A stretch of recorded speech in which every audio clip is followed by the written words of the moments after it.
খোদার তার শনি ভাবে রাইখো না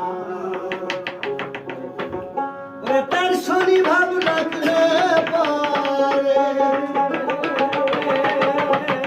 দুজক হবে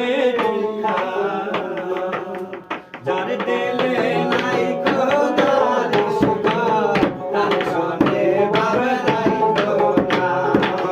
যার দিলে নাই খোদার শিকার তার শনি ভাব রাইখো না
Go